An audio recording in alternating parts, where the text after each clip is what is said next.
Ladies and gentlemen, our program is about to begin. Please welcome to the stage our host, Ajay Kohli.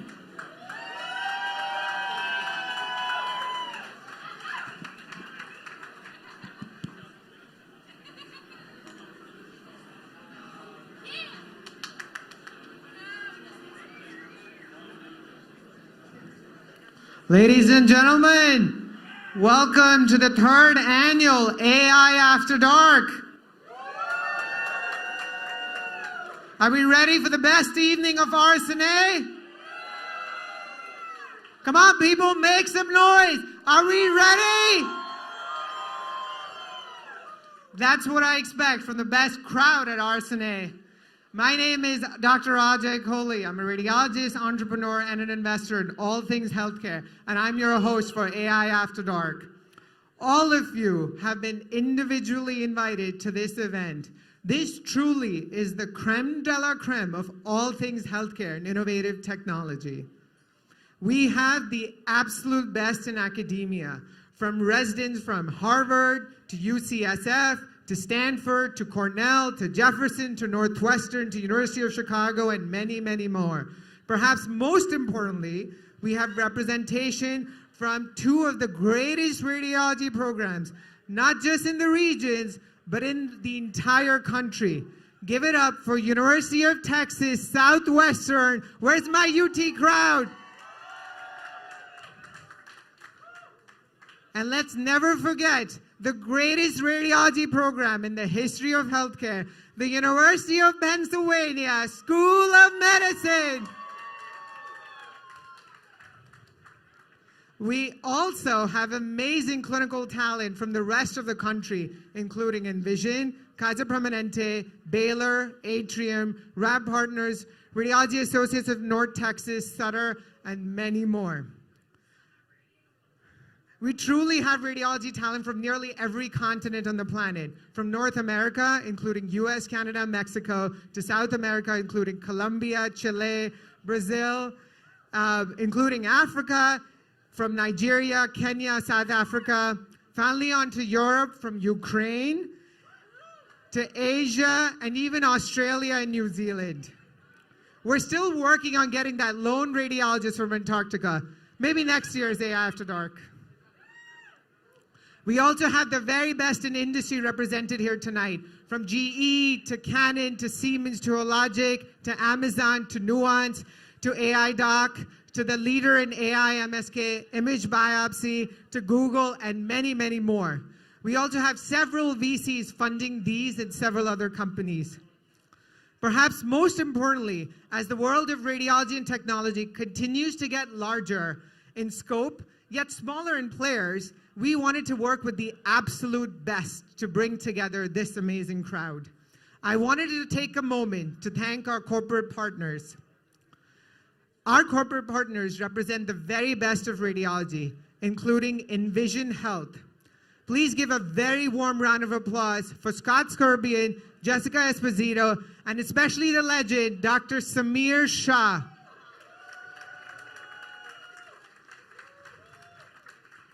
Envision Radiology is quickly building a clinical powerhouse that's going to dominate the radiology workspace. All the other radiology groups, you better watch out. We would also like to thank our AI corporate partner, Cure, especially Rohit Ghosh, Dhruv Pandey, and their team.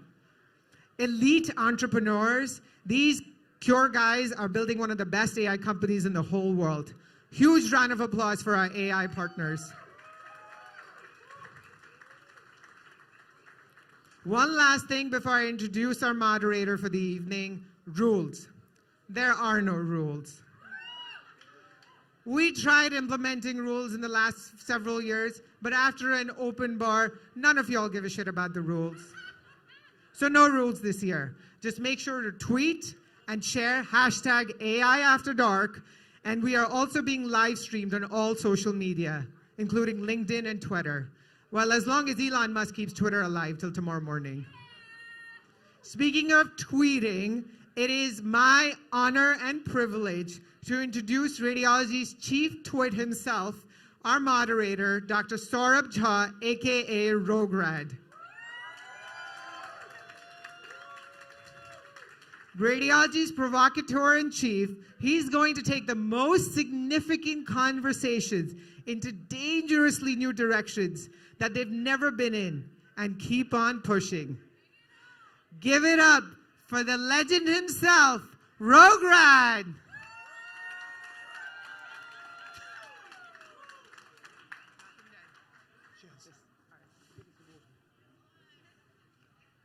Well, thank you very much, Ajay, for a sparkling introduction, and thank you all of you. There is one rule. I do think that there should be engagement. Jake from Imaging Wire asked me earlier on, where's the panel? I can't see a panel, and that's the catch.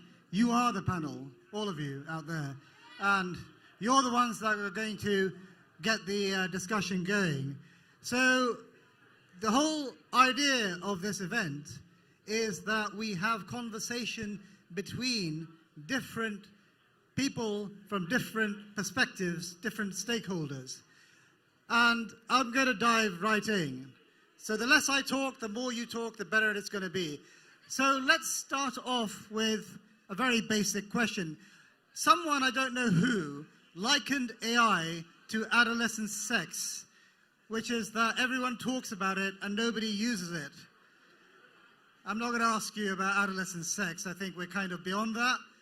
But artificial intelligence. Very simple question. Who's using it? Okay, now you're going to ask me what's the definition of artificial intelligence, and don't get into this machine learning versus complex regression. Who is using AI for diagnosis and triaging?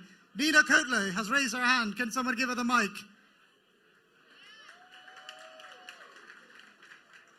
Nina Kotler is from Rad Partners and an AI influencer, and she was in Australia doing teleradiology as well. So at the forefront of two technologies.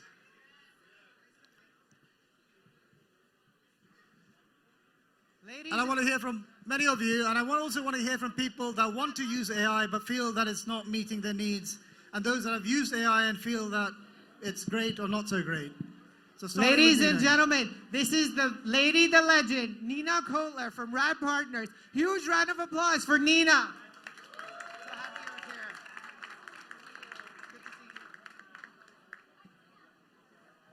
Hello. Do you want me to just start talking? Yes, please. Okay. Please. All right. So how are we using AI? Would that be a good start? Yes. Yeah, we started creating our own AI back in 2017, right? 2016 is when I first started seeing AI anywhere.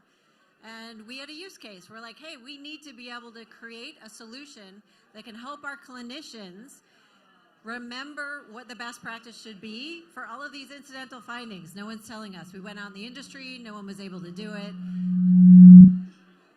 So we found some data scientists. We're a radiology practice. We didn't have them. We found some data scientists. They created an AI platform or an AI model for us, and we've been using it ever since. It's now deployed to 1,600 radiologists across our practice. We have literally evaluated millions of exams with an NLP platform. We evolved from there to using computer vision models.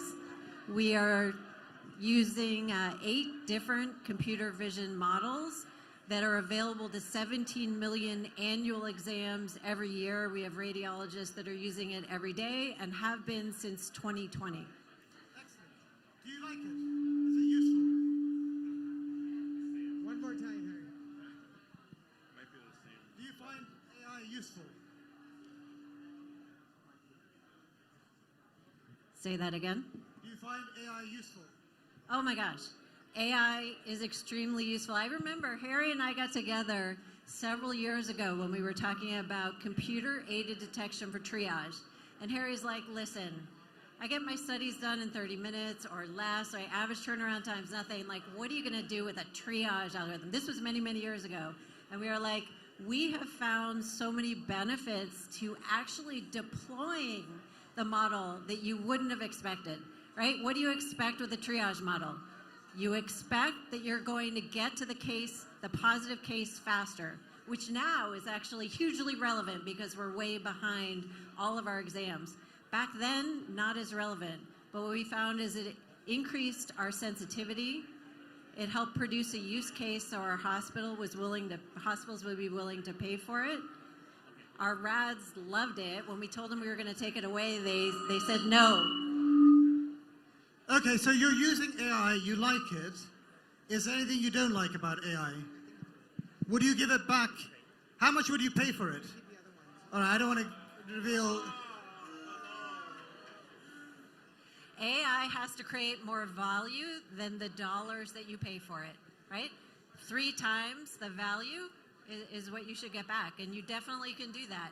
If you're a radiology practice and you want to figure out what is the use case, how are you going to afford to get that 3x dollars back? It's through efficiency. We all need more RADs now. We need to be able to do more studies in less time. We need to be able to recruit and retain our RADs. And then if you're a hospital, you get it by increasing the number of procedures, decreasing your costs. Okay, so efficiency. Anyone else using AI? Raise your hands. Ah, yes. Dr. Mogul from Hello. Kaiser, or Hello. formerly from No, Kaiser. I'm not from anywhere. I just want to say I am flying under everyone's radar screen. I want to give a highly analytic story. I work clinically only part-time. And I went, and I won't say where, I went away and I came back and I noticed when I opened the chest x-rays there were no ribs on some of them. And that wasn't there before. And when I started reading the non-contrast chest CTs, I noticed there was a new sequence that just showed where the nodules were. No one told me we had AI. I didn't ask. I wasn't told. I wasn't trained. It's just these new images were appearing on certain studies. I have no scientific report to give you, but it looks pretty cool. I mean, a chest x-ray without the ribs, I'll take it. Okay, so we have AI makes us efficient. AI is cool. Any other users of AI? You know, this is a big forum and we only have 2 people. Oh, by the way, I want Americans to speak because I know the British contingent are using AI. Any other users? You're a bit quiet. You've been using AI? Walt Wiggins is here from Oh, Duke. What's up, Walt? How are you using AI to transform Duke? Tell us. Well, so I'm going to give a slightly different perspective. So we are using AI at Duke, and yeah, we have some cool stuff that subtracts out the ribs and subtracts out the blood vessels, so all you see is the lung nodules, but occasionally something happens and AI goes awry. And we get some bad results, and we got to figure out feedback. We got to figure out what to do with it. And that has been a source of a little bit of frustration lately. But what it really comes down to is that we didn't have a good plan to implement it in the first place. Okay, so we have bone segmentation, we have cool, we have efficiency. Is AI helping anybody miss fewer things? Is it reducing your false negatives? Mic over to Nolan, and then over to Supratik.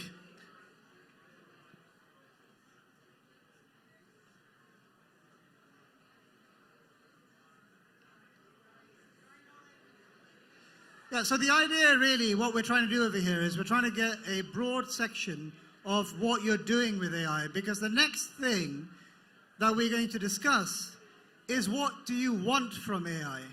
And we have industry, left, right, and center willing to listen to you, but I think, you know, we have to be very specific with the details.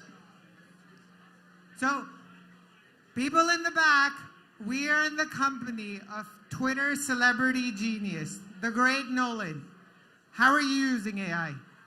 I just want to go over a few of the positives and negatives. So we, full disclosure, AI Doc, we use AI Doc. The only thing I got from AI Their Doc... CEO is right there, so tell him. The only thing I got from AI Doc are these socks. So I am under their influence in some ways. The positive is we first of all, we use the C-spine, and I'm a neurorad, so we use the C-spine algorithm to look for a fracture. and we use the brain algorithm to look for subdural hemorrhage. So we've been using the brain algorithm has picked up subdural hemorrhages that has embarrassed some of our radiologists, probably including me. We're recording this, I will hedge on that a bit. But yeah, the brain algorithm can pick up subdural hemorrhage, so much so that it used to be our practice to look at subdural windows, and so now we don't necessarily need to do subdural windows when we have the AI doc report. All right, so we have praise for AI Doc's algorithm, and we prevent the use of subdural windows, which as a resident, that was a very annoying thing because it was something I would always forget to do, is use subdural windows. I think Supratik over here in the front row wants to say something on use. Do you want to just give him the mic? Yeah, so, I think I'm going to mirror this gentleman's comments about ADOC. We use them as well, and I'm not just making positive compliments because I'm within striking range, but Supratik, love you, man, but can you at least stand? Oh, so the things I worry about reading ER cases are missing PEs and missing brain bleeds, and those are the two things that the ADOC algorithm actually does a really good job of backing me up on. So. Okay, so we have a nice cross-section of AI use. So I'm going to change gears a little bit. We're going to come back to this. And the gear I'm going to change is, I'll tell you a little story. Earlier this year, I told a bunch of people at Cure, let's go to Mount Everest. And we discussed this on Zoom, and within 2 weeks, we were actually on the trail, heading to Everest with AI and a chest x-ray. And unlike the actual radiologist on the trip, me, AI never got hypoxic, and we actually took an x-ray at 5,500 meters. So when it comes to AI, the obvious use is in low middle income countries. So I want to hear from... Ladies and gentlemen, I apologize for the interruption, but if you could please be quiet while we are listening to our presenters. Yeah, that Samir would appreciate it very greatly, as will our presenter. So if we could lower our volume in the crowd so that everyone can be a part of this experience, we would be very grateful. Yeah, Thank you much for your accordance with this request. Thank you. I did warn the organizers not to invite any riffraff, but they didn't listen. So the obvious question here is, how is it that AI is a sustainable model in low middle income countries? My question is to Dara Keller from Cure. Give the mic to Dara Keller. Dara Keller is an Irishman, but no one's perfect. Hey, Sir Rob. What was the question again? I didn't hear you. I forgot. What was the question again? Oh, it's about, look, I'm going to put it very bluntly to you. How the hell are you making money in low middle income countries? That's what we want to know. What's the business model? Is this a serious question? Oh, absolutely. Some people in this room need to leave, though, I think, because I'll be giving away some trade secrets. But for those who are staying here, I would say that we have an opposite problem in the public health space where there isn't radiologists. So there's people, I don't know, is Dan Malura here from Rad Aid? But if anybody from Rad Aid here? Farouk. Now you're looking. This is the person you should really be speaking with, because people like Rad Aid are really trying to provide expertise. Dara, I'm going to stop you for a second. People in the back, he's Irish, he's polite, he's not loud like me. I'm American. So please, people in the back, shh. Shh. Continue. Thank you. So I would just say that, shout out to Rad Aid, because honestly, Rad Aid is trying to enable experts from around the world to operate within low middle income countries. So AI is needed in a lot of these places more so than in UPenn or MassGen or wherever where we do these amazing studies, great collaborators, and then you get comments saying, oh, well, actually, we don't think the AI is helping us. Obviously, you have a lot of expertise. In developing markets, they don't have it, so they need technology. So I think that's hopefully going to answer your question. Well, thank you, Dara. You didn't reveal any trade secrets at all. You basically said there's a need. Okay, Farouk, where's Farouk? Farouk, come over here. Farouk's always at the bar. That's my influence on him. And he's not sober, so this is going to be good. Well, I'm glad. I mean, this is the first RSNA Tuesday that I've been sober at 9:30 p.m. And I wouldn't wish this misfortune on any one of you. Farouk, my question to you is very simple. Can AI in places like Nigeria actually bridge the radiology deficiency? Can it get to Boko Haram territory? I've learned a little bit. I read The Economist. So Harry and I were just in Nigeria a couple months ago, so he knows all the lingo and everything. And Boko Haram is actually looking for you, so be careful. Yeah. So I think the simple answer is yes. You know, I think in LMICs and low resource settings, we're seeing it. It's already happening, right? You know, there's portable X-rays embedded with AI softwares like Cure AI and remote settings, and it's happening without us radiologists. So I think we need to be aware of that, and we need to be concerned. We need to make sure that we are more involved in the proliferation of AI and LMICs. And I do think the conversation is different in LMICs. It's not about whether or not it can replace radiologists. It's about whether or not it can provide something in a place where there's often nothing. So the value proposition is a lot different, and I think we need to understand that, and we need to stop being so scared about AI and make sure we are part of the proliferation of AI. Thank you. All right, that's a round of applause. That's a very powerful statement. Don't be scared. And By the way, Boko Haram took Harry, they returned him. They was like, not worth it. Sorry. so I don't know if Dara, you heard what Farouk said. It's AI companies bypassing radiologists, and no names mentioned. But you know, that's a very good point. The point, of course, is that AI, and I'm being very serious here, I'm being as serious as I can be. AI is an equity solver. It's an inequity reducer, because fundamentally it's a technology that is cheaper than the alternative. So in that same line, I want to ask a question to Saeed Zaidi, who is an ACR champion on population health. Can you see AI entering the space here in the field in order to expand access to marginalized communities? Yes, I think that so far AI is being used to essentially copy what radiologists are doing. Okay, they're just copying the visual diagnoses. When we can diagnose intracranial hemorrhage, we can diagnose rib fractures, we can diagnose PE.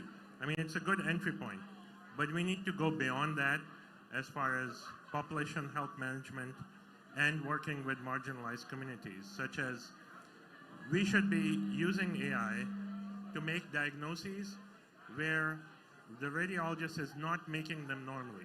For example, looking at osteoporosis on a CT scan, okay, picking up body fat density or liver steatosis, you know, fatty liver, to be able to enroll people in chronic disease management programs.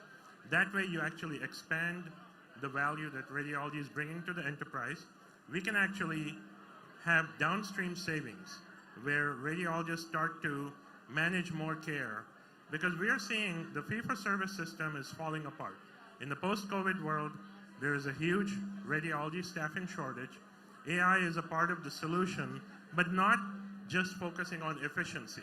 We can't just say, oh, AI will improve your productivity and efficiency or help you read your normal chest x-rays.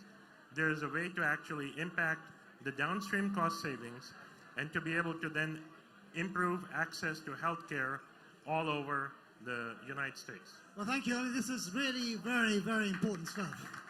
What we're saying is that we can go very far, but there's the last mile problem. There's always the last mile problem where you need additional technology to help you through. So in the same vein with equity, does anybody else have any thoughts on the AI reducing inequity and improving access? Anybody have experience in the United States for that? Okay, well, since nobody's mentioned the United States, I'm going to mention the NHS, the National Health Service, socialized medicine, communist ideologues, but they're using AI left, right, and center. Rizwan Malik, can you tell us a little bit about the AI use in the NHS? Ajay? Even better than Rizwan Malik, as great as Rizwan is, I can't let Geraldine, the great Geraldine McGinty, run away, especially with the fashionably late entrance. Harry, you'll have to repeat the question, and then we'll go to Rizwan. Rizwan, we'll give you a hug for that later on. What's the question, Harry? I forgot. People in the back, President of the ACR, hello. Before I get myself into trouble, not president of the ACR. Anymore. So what's the question, Harry? Oh yeah, the question is, can AI reduce inequity and improve access to marginalized communities? Is there any role in that? Is there any experience in that? And is there any thoughts from the policymakers in that? Absolutely, if it's done right. I mean, would you rather have no screening or screening with an algorithm, right? I mean, there are parts of the world there are no radiologists, and if we want them to have the same access to healthcare that we have, we're going to have to think creatively, but it has to be safe, has to be free from bias, and it has to be properly regulated. So there you go. There you go. Thank you for the answer. Now, can we get to Rizwan? Rizwan, stand up. They will ignore you otherwise. So just to give you a bit background on Rizwan. Rizwan is from the UK. He's a northerner, which means he speaks very differently. It's very, but that's okay. But what Rizwan has done is he has essentially opened the floodgates to artificial intelligence in UK. And let me tell you one other thing about the UK. The UK, I'm originally from there. I trained there. The UK is very innovative in certain ways. The UK was one of the first places to introduce electronic health records before George Bush Jr. thought it was a good idea. And so, Rizwan, tell us up and stand up. Thank you. Rizwan Malik, leading AI in the world. So Farouk talked about low middle income countries. Has anyone seen the pound against the dollar? We are a low middle income country. We are a resource poor country. We are deficient of radiologists. So cute, typical British self-deprecation, but quite accurate on this occasion. So the principle is we are using a crap load of AI in the UK because nobody wants to pay for it apart from our government. And much like IBM Watson, there's lots of smoke and mirrors. We have lots and lots of deployments, lots and lots of free pilots, lots and lots of pilots paid by NHS England, NHS Digital. The rationale of that, though, is because we get to touch, feel, smell AI, we get to engage with it. So rather than here is something new, here's a toy, go and play with it, we get to push back and co-create use cases and actually have a catalogue of how we want to use it. So let me ask you a few details. You've introduced AI. Radiologists don't check AI's results. Am I right? Correct. It's used for predominantly clinical decision support. Ladies and gentlemen, if we could be please silent during our presentation. Ladies and gentlemen, if we can please be silent during our presentation, it would be very much appreciated, and thank you. It isn't quite true that radiologists don't use it. We use it predominantly for quality assurance before we sign off reports. But the rationale is it is for the benefit of our clinicians. Who the hell wants to read a chest x-ray at 3 o'clock in the morning? The AI will support the clinicians to make treatment decisions. So let me understand this for the audience, because I want to get through this. This is very important because, you know, I think Americans make a very big deal, it's self-serving actually, about stuff like, oh, what about quality? Or what about the patient? Sorry. You do quality assurance, Correct. and that you do randomly. No, we do. We deploy across all the chest X-rays we do it on, and so there is always that second pair of eyes electronically for the patients, for the clinicians, and for the radiologists as they choose to use it. Okay, thank you. That's good. Any other thoughts from UK physicians, UK radiologists in the AI space? So can I say one They thing? need to rename the United Kingdom to United Hugh Harvey. UK Radiology is Hugh Harvey. You'll have to repeat the question. That's what happens with alcohol and women and Hugh Harvey. Yeah, I do have a question for Hugh. A question actually that I've been thinking about. So Ralph Nader, do you know Ralph Nader? No. You don't know him? No. Well, he's a guy that went after automobile safety, and he wrote a book, I think something about unsafe at any speed. He went ballistic with, let's make automobiles so safe that nobody can bloody drive it. Well, it's a bit of an exaggeration. So are we over-regulating AI? What are your thoughts? That's kind of a loaded question. Are we over-regulating AI? Yes. No. And before you answer, people, hello, can I have everyone's attention? Shh. The man right here is the legend Hugh Harvey. He's super sexy, super bald, because he has a super big brain. So with that introduction, no pressure. What's your answer? So, Saurabh asked, are we over-regulating AI? Yes. No. No. Absolutely not. At the moment, it is too easy to get a 510K in America. You can say, my AI is vaguely similar to that, and therefore you should let me through. And it's like a 3-month process. You may be aware, in Europe, it is now harder to get an AI onto market than it is in America. We are in the industry of patient care, which implies patient safety.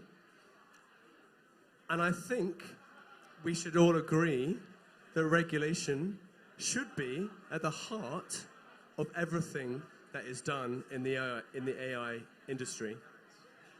The regulations need to be updated, they need to be modernized, but they need to be made fit for purpose, and we need to have stronger regulation to stop the bad actors.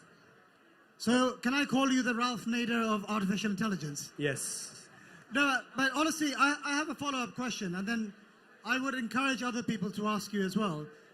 You once said that information should be treated like a drug and device. Do you believe that? Yes, AI is the new drugs. We're developing, we're building the next pharma industry here. The AI industry is going to be as big, if not bigger, than the pharmaceutical industry at some point in the future. Thank you. Does anybody challenge that notion that artificial intelligence, in other words, information, is the same as a drug and device? Don't be intimidated by Hugh Harvey. He's only the most prominent AI thinker in the UK. Nothing to worry about. So Nolan wants to ask something. Can somebody pass the mic over to Nolan? Nolan, the mic's coming to you.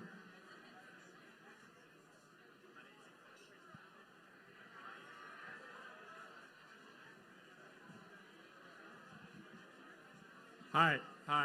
So I do have a few comments about regulation. For example, we have a cervical spine algorithm that, well, a couple things. The whole notion of AI, learning, machine learning, that doesn't really happen, right? We have an algorithm that's approved and it's frozen, and then if it does improve, then they have to get certified through the FDA. So I think there needs to be some agreement about what is a safe way to facilitate machine learning. Okay, so let me pivot to Elad. Elad, raise your hands. Somebody give the mic to Elad. Elad, CEO of AI Doc. So do you agree with Hugh that, if anything, AI is being under-regulated and the FDA 510 pathway is an easy access to your competitors? Well, it's definitely not easy access. Hold on. People, thank you. Round of applause for this crowd, helping the poor host out. Thank you. It's the CEO of AI Doc. We gotta hear him. People have been talking good shit and bad shit about his platform. The CEO of AI Doc, Elad. Round of applause for Elad.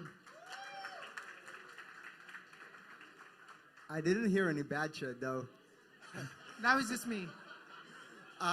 So I will say it this way.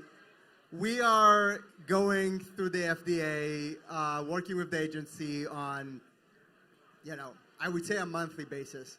I would not call this easy by any way, shape, or form. It definitely takes way more than 3 months. Do I think there are areas that we can better inspect as we continue to evolve the space? Absolutely. But I also totally agree with Nolan that we're also missing on a lot of opportunities to improve care, right? The cost of regulation is speed to innovation. And if we're talking about products that can really impact people's lives, there is a cost. And I think there are ways to balance these two. I do not think we should just, shoot products to market, but I would say we have to balance that with the cost of delaying innovation, right? And I think the agency is actually doing amazing work to enable that new balance of the future. Thank you, Elad. I heard from someone, I think it was a famous economist, Schumpeter, who said that monopolies like regulations because it's like, invitation to a unique party like AI After Dark. Nolan, do you have something to say? Yeah, I actually had one more comment. So we do have experience with the cervical spine fracture detection algorithm. And there's an issue perhaps related to regulation in that it's approved for cervical spine. And so what about, for us neuro folks, what about that skull-base fracture?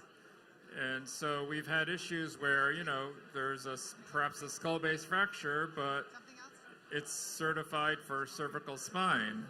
And what about that mandible fracture? Well, that's not cervical spine, but that's something the human does. So in some ways, the C-Spine AI speeds up our assessment of the cervical spine, but the human still is looking at the skull and the mandible. And the other thing is we run, for example, if we do the brain CT, we run the cervical spine algorithm just to look at the cervical spine. And sometimes when we do facial bones, we run the brain and the cervical spine. And sometimes when we do brain, spine, and facial bones, there seems to be multiple seals of approval. That might be kind of wasteful and slow things down. But thank you. Okay, that is what Nolan just described is a border zone problem. A border zone problem is when you have arbitrary anatomical distinctions. And let's be honest, radiologists also face it. Like, who's responsible for the adrenal gland? Is it the chest radiologist or the abdominal radiologist? We're still fighting over that. Talking about chest radiology, any chest radiologist here, they're usually very unhappy people. They go to bed early because they've been measuring too many nodules. Any chest radiologists here? Rizwan. Rizwan, how much would you pay out of your pocket to an AI company that finds all the nodules, puts them into your report, and gives probability of cancer. You yourself have to pay a monthly subscription. How much would you pay? All over it. How much? I'd be all over it. Well, how much would you pay? Tell us in sterling. 100 quid a month. How much? I'd pay 100 a month. 100 quid a month. Yeah. And how much is that? 100 rupees nowadays? It's about 3 cents, I think. All right. But you're willing to pay a fair amount. Okay. Well, that's interesting. It's interesting because, you know, when we think of technology that we really, really, really like, we are willing to pay money for it. We're not relying on the insurers. We're relying on ourselves. So, will it require a billing code to get AI adopted in the United States? Geraldine, the question is to you. Are we going to need a billing code, or is there any other way we can get that around?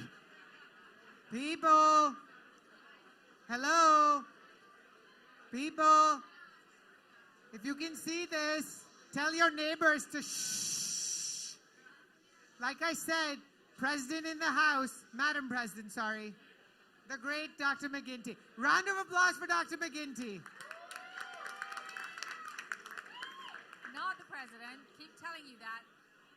Harry, as much as I would like to spend an hour boring everyone to death about payment policy, no, I don't think there's going to be a separate code for AI. I think it's going to get rolled into the payment policy, and I know that's going to be disappointing for all of the companies who've invested all that money, but I don't think it's going to be a separate click.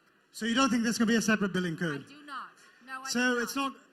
Why is that? Why wouldn't you have a separate billing code for AI? I just don't. I don't necessarily think that the payment methodology is set up to understand the value. And obviously, you can point to Viz AI, but that's a payment that went through a parallel new technology methodology. So no, I don't think it's going to be a separate click. Look, CMS is all about aggregation, bundling. We bundle CT, abdomen, pelvis, bundle mammo and CAD. So it's not the way the regulators are going. Okay, so Aunt Minnie, you know Aunt Minnie, they gave an award this year. It's like Aunt Minnie's best. And I don't know why they give this award in the best category, but apparently the biggest threat to radiologists is burnout. Now, burnout is something that's very nebulous, but it's real. Everybody kind of, because we're reading too many studies.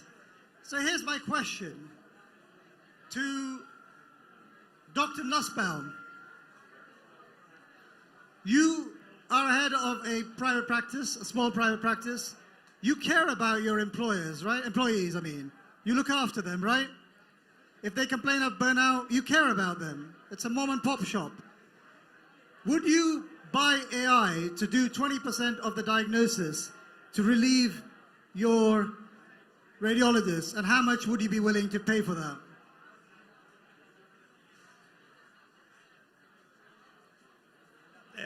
If it allowed me to keep the employees happy and productive, and there was some way to measure that, I do think there's a value for that, and it could measure in the 20,000s per year.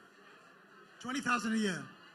You would be willing to spend 20,000 a year to reduce burnout. Jenny Bencardino,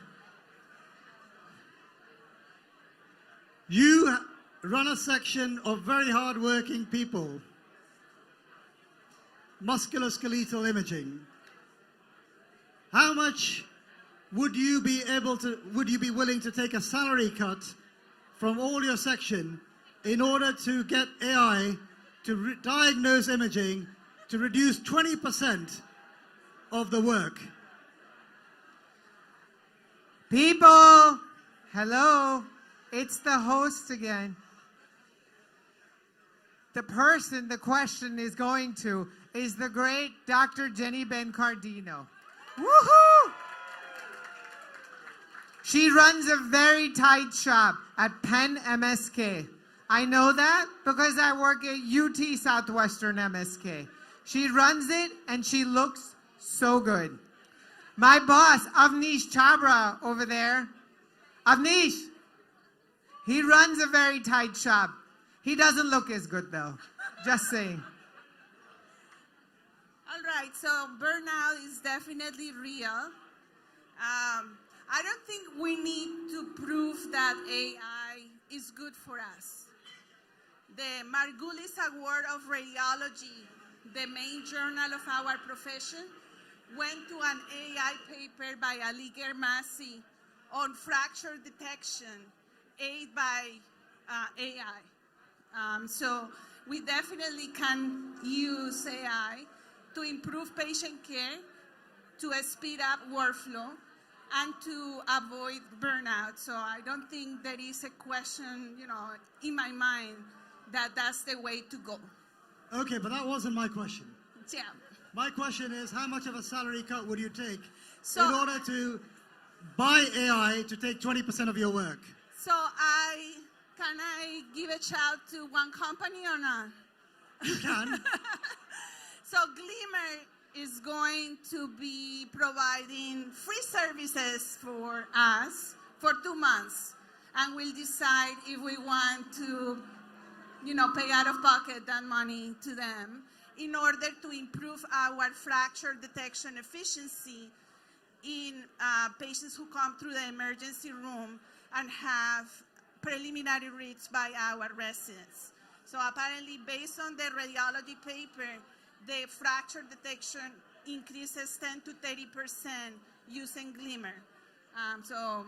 We'll be willing to pay for it. So you're willing to pay for it. So Elad, Rohit, Rick, are you paying attention? They're willing to pay for AI to reduce burnout. There's your business model out there.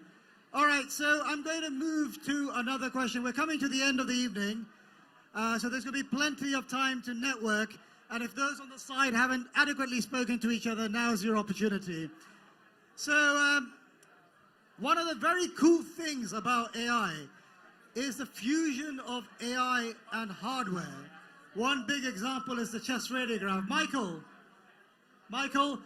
Carey from MinX-Ray, who accompanied us onto Everest. He's a very adventurous chap. He's been to far-fetched corners of the world, including Antarctica, I believe. So tell us, Michael, fusing AI with the chest X-ray, what does that do, the portable radiograph? He's staying down here. But we're going to keep the crowd quiet. This man's company did the first chest X-ray plus AI at Mount Everest. I think that deserves a round of applause.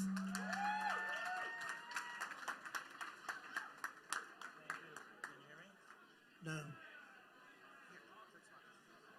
Can you hear me? There, yes. That works.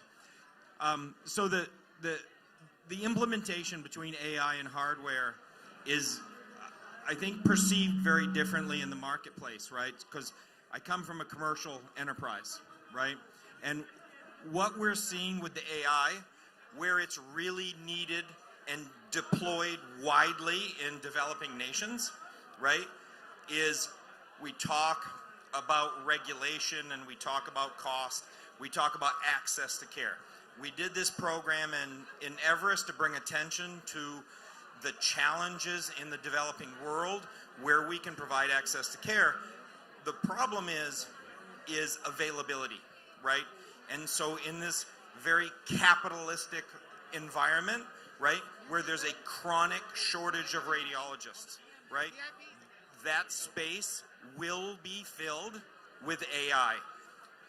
10 years ago, nobody thought they would be checking out their own crap at Walmart. Right? Nobody thought you would be checking out your own crap at Walmart. But when it became more cost effective to have a machine than it did to have a cash register person, right? It changed. And in radiology, it will be the same thing.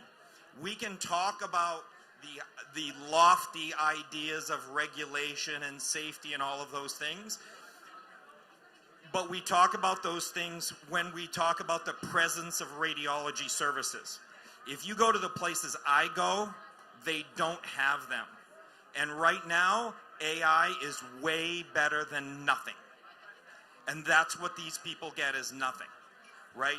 So the reason that you see funding and the reason that you see Cure AI being able to develop a model that works in those areas where there's lack of access to care is based on our own inability to deliver to those services to the people that need them the most. And once we identify that we can deliver those services to those people that need them the most, those of us here that need them the least, right, will fall right into the model because we're all capitalists. And we'll figure it out to make it cheaper, right? So if we don't figure out a way to integrate this AI into the business model of Ladies healthcare and in the West, gentlemen, if you can please attenuate your speech between your common conversation so we can pay attention to our presenter. If you could please attenuate your speech, which means be silent, so that we can pay attention to our presenter. Thank you very much. you're going to find your radiology services like you found your Walmart greeter, right? They're going to be checking out at the radiology department and getting their reports on their own. That's a bit ominous, Michael. You're going to make me a Walmart checkout assistant. So we're nearing the end. I have a kind of a scientific question for Rick Abramson. Rick, one of the problems that I have with AI, Rick is right around the corner there, is that, it's good at detecting pneumothorax, it's good at detecting a nodule, but when I look at a chest x-ray, I want it to do everything. So how do you get AI to become artificial general intelligence of the chest x-ray? I would say buy Annalise. No company What was the question again? How do you make it general? How do you reduce it from just being a one-trick pony to a, how do you get it to think like us? How do you get it to become us? Yeah, I don't know if they ever become like us. Does anyone think they ever become like us? Nina says no. Or maybe Nina's saying stop talking. I can't tell the hand signal exactly. And let me just say, Harry, I'm so glad that this is a safe environment with no videographer. So I can say whatever I want without fear of repercussion. Perfect. So what we're going to do is we're going to have the entire crowd focus on you while you do that without any fear of repercussions. People, we're about to end soon. We want pressure on Rick Abramson. Rick, take it away. How many people here, I didn't remember from the very beginning, how many people are actually using AI in practice? Yeah. So a definite minority in the room, right? Yes.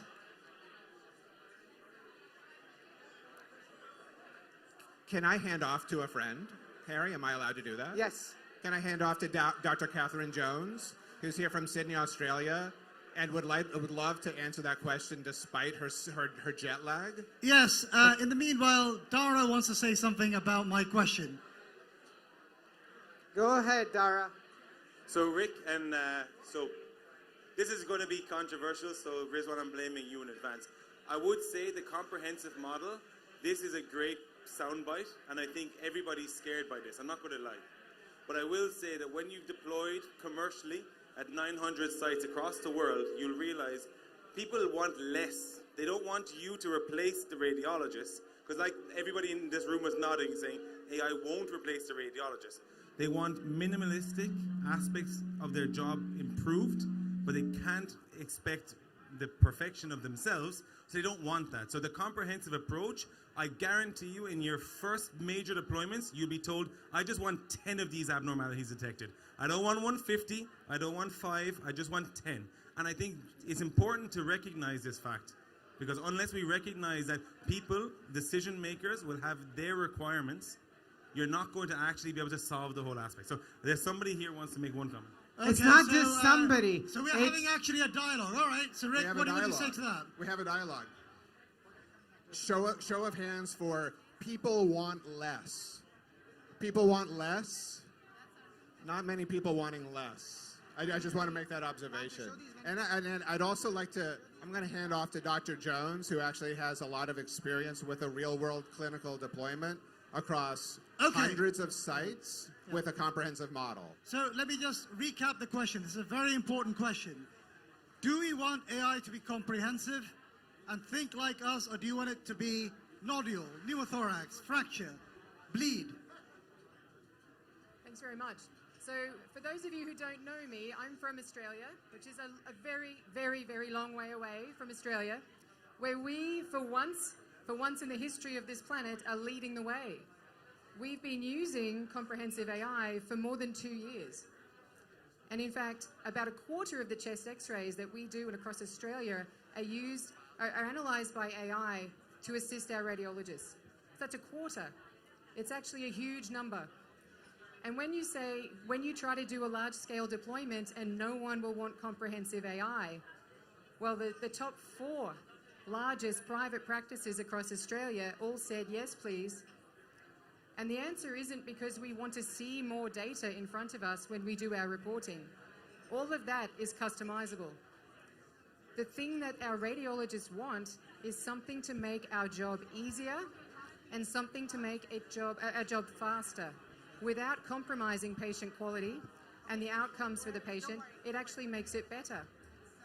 Now, without having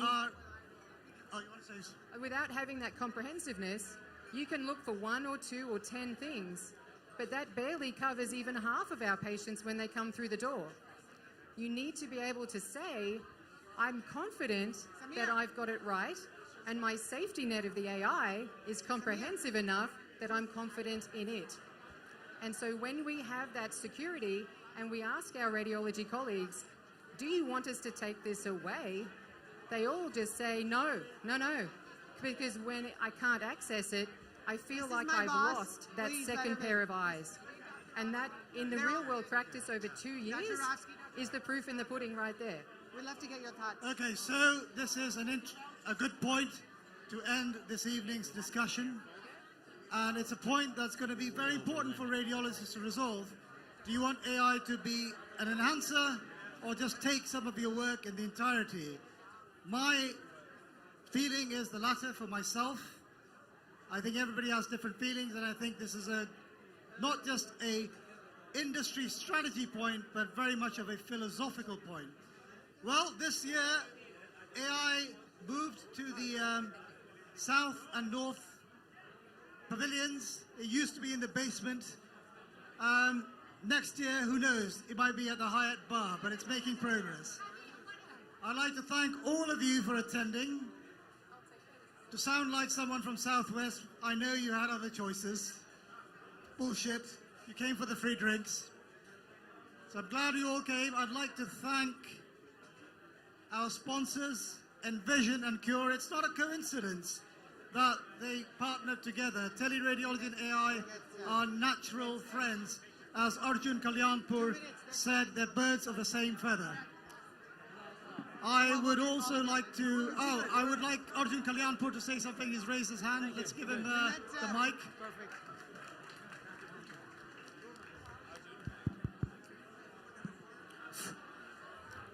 Hello, people in the back. Hello.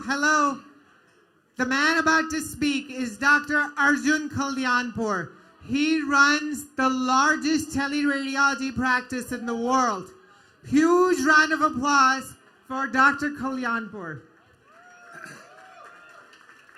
By the way, before you speak, Arjun, a huge round of applause because we're in the company of radiology excellence. Dr. Rofsky is here. Huge round of applause for Dr. Neil Rofsky. Woohoo! Thank you. Back to you, Arjun. So, Saurabh, perhaps an appropriate way to end this evening would be on a slightly crude note and to take you back to the analogy you made at the beginning of AI being like adolescent sex. So teleradiology, if you think of AI as adolescent, teleradiology is a little bit geriatric. It's been around for forever, right? So I would use the analogy that AI is the Viagra for teleradiology. and it's really what's propelling teleradiology to greater heights. Because ultimately, if you think about it from a technological perspective, they're both technology enabled, they're both data driven, and they both seek to solve the fundamental issues that plague radiology, which is staffing shortages. So if we come back to the bird analogy, I think the falcon in flight is really probably the most appropriate analogy for the combination of teleradiology and AI, because I think that's what the strengths of each supplement each other and magnify both. Thank you, Arjun. So Arjun just said that AI is like Viagra for teleradiology. Arjun's from India, the land of the Kama Sutra, so you can say that Kama Sutra is machine learning. Anyway, without going too much into these metaphors, I again want to thank Envision and Cure for their support, and I would like to thank Jessica, Scott, and Samir from Envision, Rohit, Dhruv from Cure, and Ajay for doing the moderation. I now want to invite Rohit Ghosh, co-founder of Cure AI, to say a few words. Round of applause for Rohit Ghosh, entrepreneur extraordinaire from Cure. Thanks a lot, Ajay. Thanks a lot, Saurabh. Guys, Rohit is paying for drinks. We can give him a better round of applause. Come on.